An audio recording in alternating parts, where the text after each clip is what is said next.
Welcome to Mindset, Master Your Mindset. My name is Liz Jacoy, and I provide mindset coaching for mental, psychological, and physical well being. And today's podcast, I want to focus on the how to sustain health. You know, we all have that start and stop. When it comes to our health, we're good for a little while. We go to the gym or we work out at home and we eat right, and then something happens and we stop working out and we stop eating right, and then we're back to square one. That's our focus today. And before we do that, I just want to say thank you so much for taking the time to watch this podcast today, as well as, if you wouldn't mind, hit that subscribe button.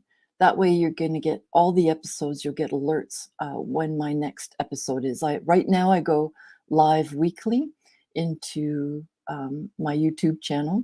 And if you subscribe, you're not going to miss an episode, as well as the more subscribers I can get, the more I can impact the lives of many other people throughout the world in a positive way. So, welcome to the podcast. So, today, most of my conversations in the last week or two have been focusing around, for lack of a better word, aging, but it's more that longevity. We're living longer, and many of us are starting to think about our health, as it pertains to our weight, maybe our physical well-being, as well as mental well-being and our spiritual well-being.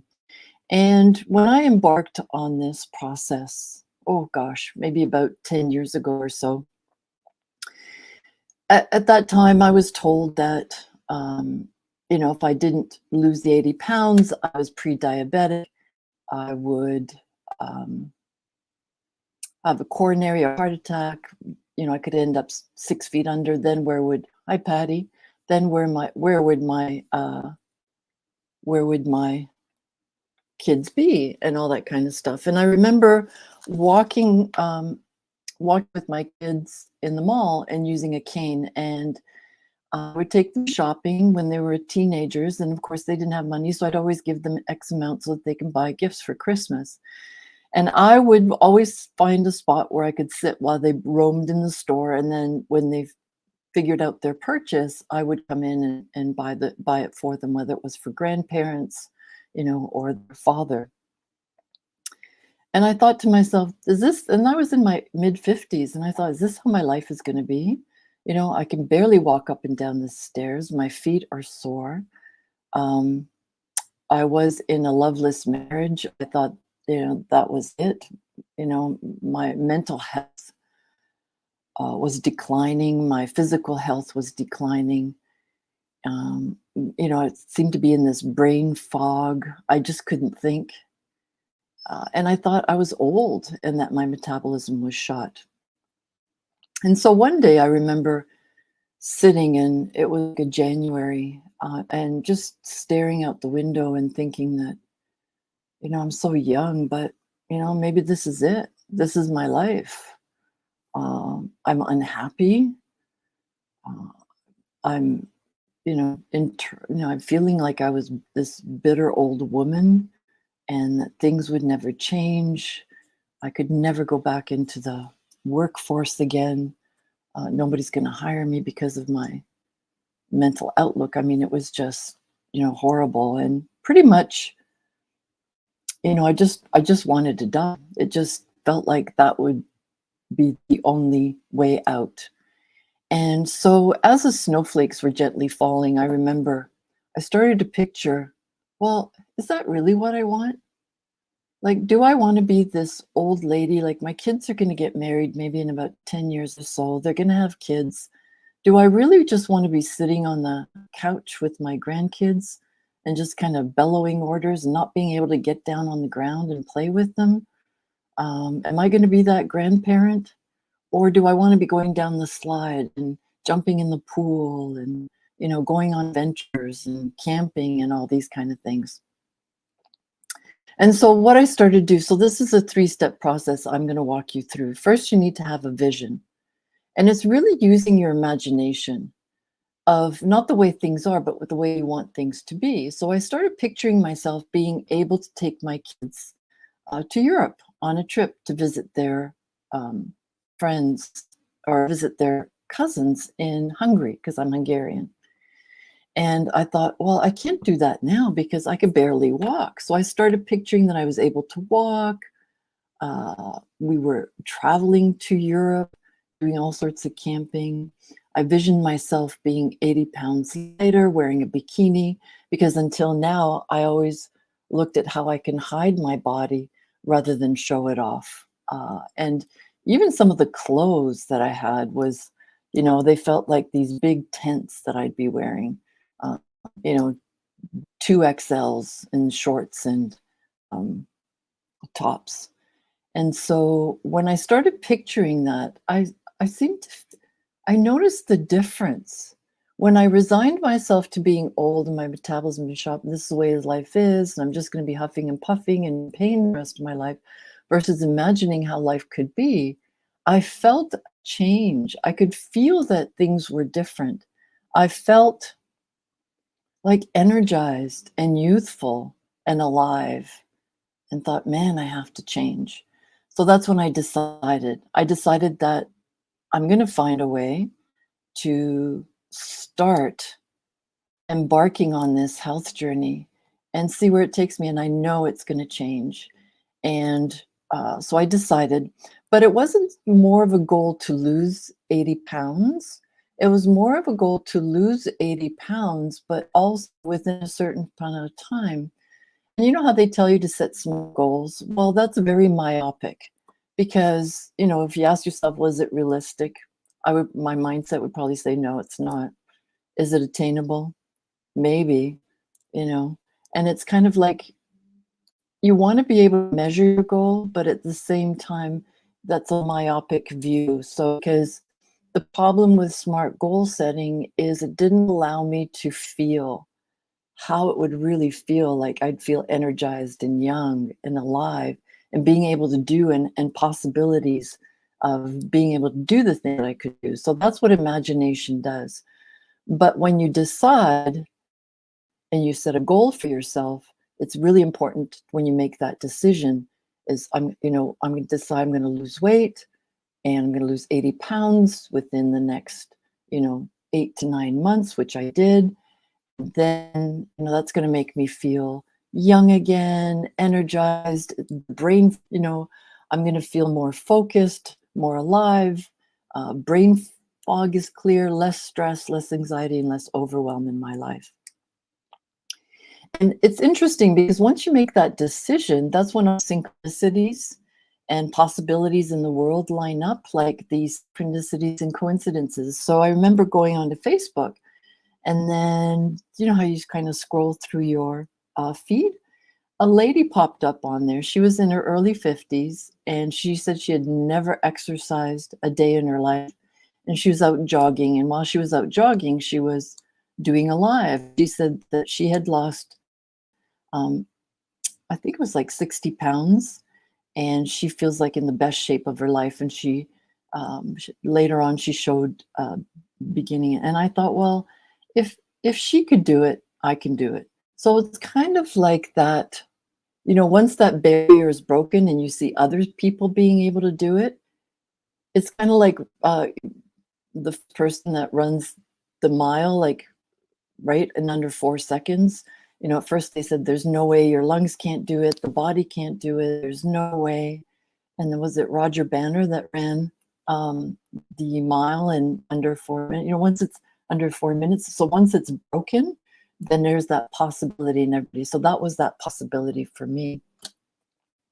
And so, I was also didn't do it because my mindset was I can't keep up with everything. There's just so much stress in my life and I had so much to do. But once I decided, it's interesting how you manage to find the time. And so, I mean, yes, my weight has fluctuated over the years, and especially the last year and a half because I had broken my wrist and fractured a collarbone. So that kind of set me back a little bit, but I'm back on track again. And it's interesting because you notice the difference in how you feel once you start eating healthier again, because I was doing drive-throughs like burgers and fries, right? Because I only had one hand. And so, yeah, so then so I started taking action. And once I realized that first step that I could take, um, and once the weight started coming off, like I would say that first 10 pounds just from eating healthy within 2 weeks, once that starts, the momentum keeps going. And you just have to be, one of the things I teach people too is not only have that imagination, but that decision. Always remind yourself of your decision. So when I was going to the fridge for that late night snack, I'd remind myself, no, this is not what you want. This is what got you to where you were before. Your new habit is to eat healthy. So, even if I wanted to, I'd reach for water. Even last night, actually, I worked out and then I came home around 7:30 and had my protein shake. And I was sitting there going, I think I feel like something else, like something, I love bread. But I said, no, this is not, it's a refined carb. That's not what you want. So it's kind of training your subconscious mind and then taking action. Taking action, even those small steps. I mean, if you decide and you haven't been active very long, that action step you could take is just taking a walk for 5 minutes. And yeah, taking a walk for 5 minutes, start with that for a week, then, increase it to 10 minutes for another week, and then increase to 15 and so on. And then you'll notice a difference. Swap out the French fries for a cup of broccoli. It doesn't take much if you can steam it quickly. Takes just as long to steam it and cook it as it would to go to a drive-through and wait for your drive-through in your order. It's all these refined carbs and sugars that I noticed that we had to cut back on. So, um, and when it comes to Alzheimer's and dementia, one of the things that I noticed is, or I've done research in, is the exercise portion and how important exercise is and sleep. Because when I get enough sleep, I'm not as hungry the next day. When I don't sleep enough, then I'm a lot hungrier. So sleep, exercise, nutrition, and diet, definitely mindset. And it was interesting when people were following me on Facebook. My God, how did you do it? So I created a Facebook group, invited people in there so that I can, share my recipes, share my exercises with them. And then as people started to approach me and say, well, I keep starting and stopping, can you share the mindset with me?